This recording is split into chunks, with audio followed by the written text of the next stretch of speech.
Assalamualaikum warahmatullahi wabarakatuh.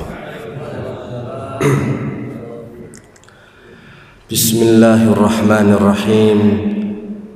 Innal hamdalillah hamdan katsiran thayyiban mubarakan fih kama yuhibbu rabbuna wa yardha. Ashhadu an la ilaha illallah wahdahu la syarika lah wa ashhadu anna Muhammadan abduhu wa rasuluhu la nabiyya ba'dah. Jamaah salat subuh yang dirahmati Allah Subhanahu wa taala. Alhamdulillah, senantiasa kita memuji kepada Allah dan kita tentunya harus bersyukur atas segala limpahan nikmat yang telah diberikan kepada kita semua. Baik nikmat berupa kesehatan, kesempatan, keistiqomahan dalam menjalankan perintah-perintahnya dan menjauhi larangan-larangannya. Salawat serta salam semoga tetap tercurahkan kepada junjungan kita Nabi besar Muhammad sallallahu alaihi wasallam, kepada keluarga beliau, kepada para sahabat-sahabatnya, dan kepada para pengikutnya yang mengikuti beliau dengan baik sampai hari kiamat. Jamaah salat subuh yang dimuliakan Allah Subhanahu wa taala. Di dalam kita beribadah, di dalam kita melakukan amal soleh dan ketaatan kepada Allah Subhanahu wa taala, sudah pasti kita berharap kepadanya agar amal kita diterima dan bisa mengantarkan ke surganya, serta bisa terhindar dari siksa api neraka.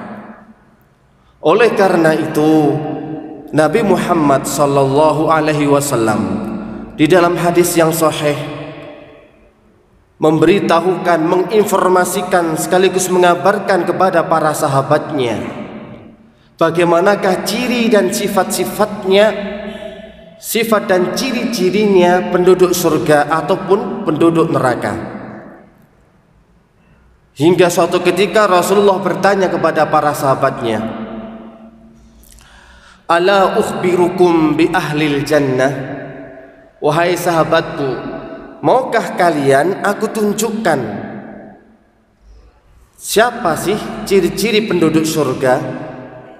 Qalu, kemudian para sahabat menjawab, "Bala, ya wahai Rasulullah." Qal, kemudian Nabi menginformasikan, menjawab, "Kullu dha'ifin mutadha'ifin lau aqsama 'ala Allahi la abarrahu." Penduduk surga itu adalah orang yang lemah dan yang direndahkan. Seandainya mereka bersumpah atas nama Allah Subhanahu wa taala, tentu Allah pasti akan mengabulkan sumpahnya. Meskipun mereka orang yang lemah, meskipun mereka orang yang diremehkan, tapi seumpama mereka mau bersumpah atas nama Allah, maka Allah akan mengabulkan sumpah hamba tersebut. Kemudian Nabi melanjutkan, "Wala ukhbirukum bi ahlin nar." Maukah kalian aku tunjukkan siapa saja si penduduk neraka itu? Qalu bala ya Rasulullah. Para sahabat menjawab, "Ya wahai Rasulullah." Qal, Nabi pun menjawab, Kullu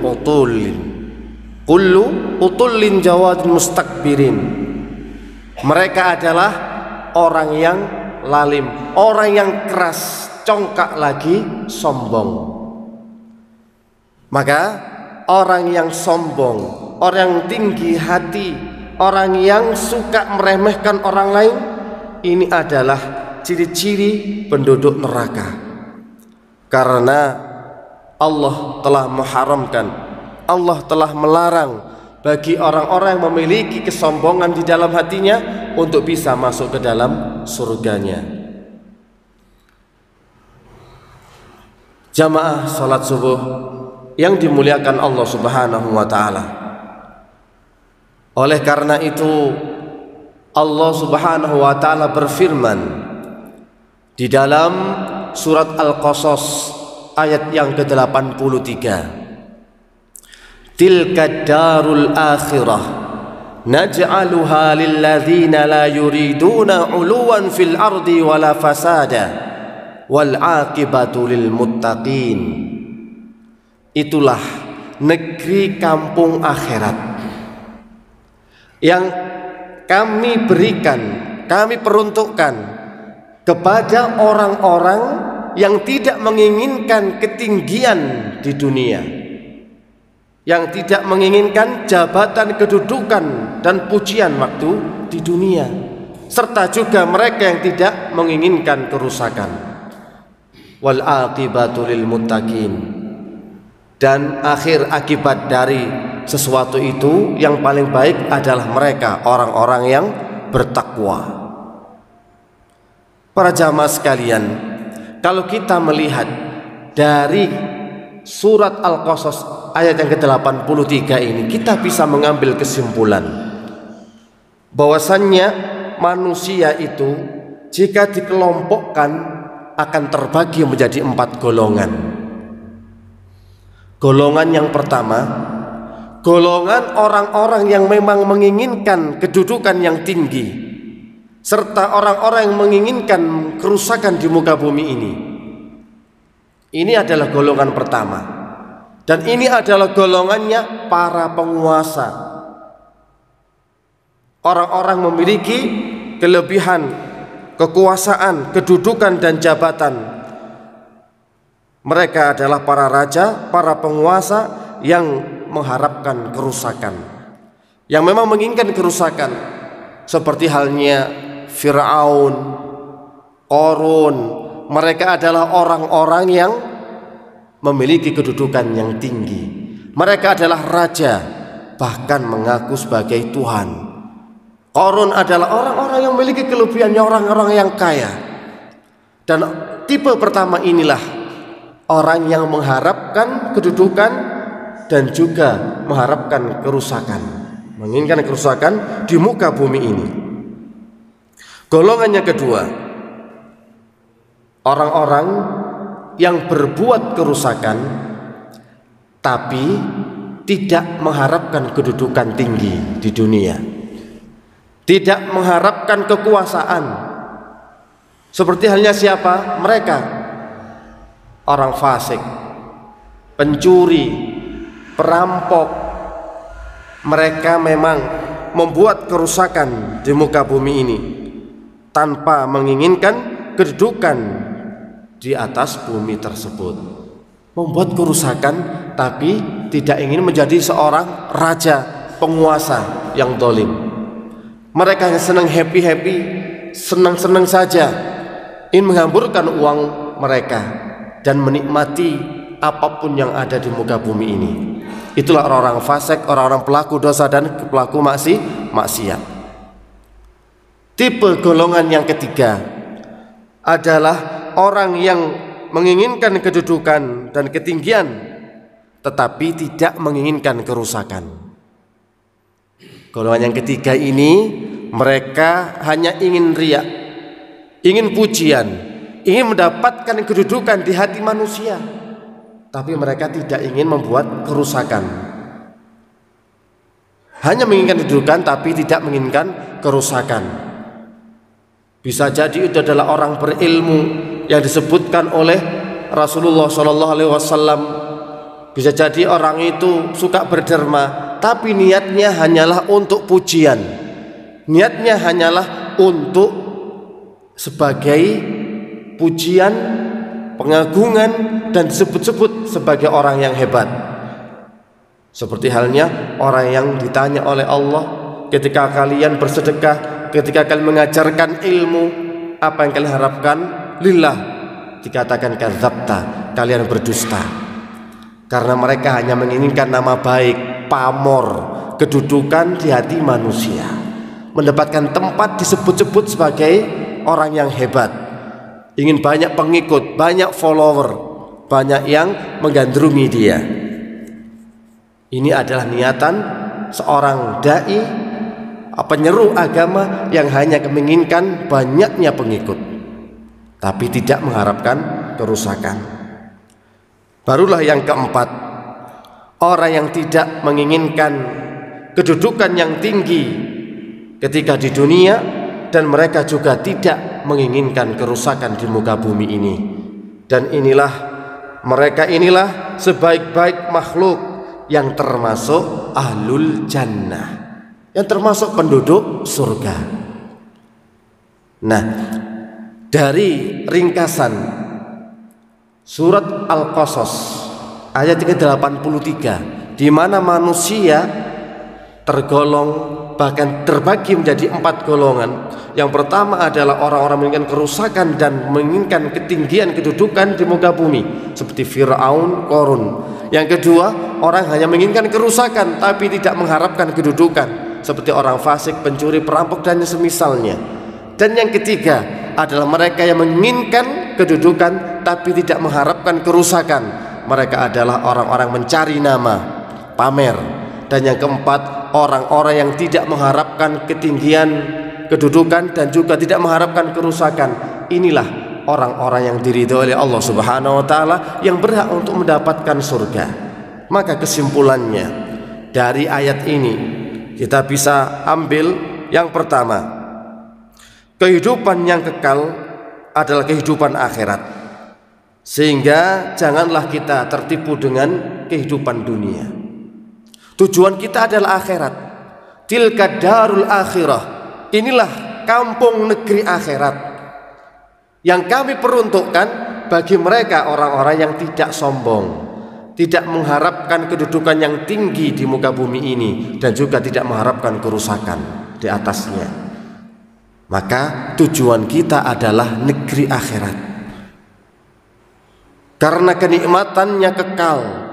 Sedangkan dunia itu diibaratkan oleh Rasulullah SAW seperti tanaman yang hijau, bunga yang hijau. Namanya sesuatu yang hijau pasti nanti akan mengering. Ketika mengering, mereka akan jatuh berguguran. Indahnya dunia itu tidak bisa kekal, pasti dia akan hancur dan binasa, sebagaimana bunga, sebagaimana hijau-hijauan di muka bumi ini. Kalau kepingin sesuatu yang kekal dan abadi, maka akhirat itu tempatnya. Kenikmatannya, kelezatannya, semuanya adalah kekal abadi selama-lamanya. Faedah yang kedua, surga tidak diperuntukkan bagi orang-orang yang memiliki sifat sombong, yang memiliki sifat congkak dan tinggi hati. Sebagaimana sabda Rasulullah SAW, la yadkhulul jannah man kana fi qalbihi misqala dzarratin min kibrin. Tidak akan bisa masuk surga bagi orang yang di dalam hatinya ada sebesar biji sawi suatu kesombongan. Dilarang oleh Allah Subhanahu wa taala, diharamkan pula petunjuk dan hidayah bagi mereka, bagi orang yang congkak dan sombong. Sudah diharamkan petunjuk, diharamkan surga, karena yang patut, yang berhak untuk sombong adalah hanya Allah Subhanahu wa taala. Yang ketiga, faedahnya adalah surga juga tidak diperuntukkan bagi mereka yang suka berbuat kerusakan, tidak diperuntukkan bagi mereka yang suka berbuat dosa dan maksiat. Akan tetapi surga itu diperuntukkan bagi orang-orang yang rendah hati, orang yang tawadhu, orang yang menganggap dirinya itu butuh rahmatnya Allah Subhanahu wa taala, butuh ampunannya Allah. Bukan orang menganggap sudah cukup amal perbuatannya, sudah banyak apa yang dikerjakannya, sehingga dia pun merasa congkak dan berdiri berjalan di atas muka bumi ini dengan congkaknya, angkuhnya, dan meremehkan manusia yang lain. Ingat, surga itu diperuntukkan bagi orang-orang yang memiliki sifat tawadhu, sifat rendah hati, yang tidak suka menyombongkan dirinya. Karena orang sombong akan diharamkan oleh Allah untuk masuk ke dalam surganya. Maka surga juga diperuntukkan untuk orang-orang yang bertakwa. Karena dalam akhir ayat yang kita baca tadi, wal aqibatu lil muttaqin, dan akhir yang baik itu adalah bagi orang-orang yang bertakwa. Orang-orang bertakwa itu sudah diberikan, disediakan oleh Allah berupa surga, sebagaimana di dalam surat Ali Imran, wasari'u ila maghfiratin min rabbikum wa jannatun ardha samawati wal ard uiddat lil muttaqin. Bersegeralah kalian untuk mencari ampunan dari Allah Subhanahu wa taala, yang surganya luasnya langit dan bumi, yang diperuntukkan bagi orang-orang yang bertakwa. Demikianlah sedikit tafsir ringkas dari surat Al-Qasas, yang Allah telah memberikan nasihat, memberikan informasi bahwa kampung akhirat, yakni berupa surga dan kenikmatannya, tidak diberikan kepada orang-orang yang congkak, tidak diberikan kepada orang-orang yang ingin mendapatkan kedudukan tinggi di dunia, serta bagi mereka yang berbuat kerusakan. Semoga kita semuanya termasuk dari penduduk surga yang diridhai oleh Allah, yang memiliki sifat tawadhu, rendah hati, dan dijauhkan dari sifat congkak, ujub, takabur, sombong yang meremehkan orang lain. Semoga kita semuanya bisa mengambil pelajaran dari ayat ini. Subhanakallahumma wa bihamdika asyhadu an la ilaha illa anta astaghfiruka wa atubu ilaik. Wassalamualaikum warahmatullahi wabarakatuh.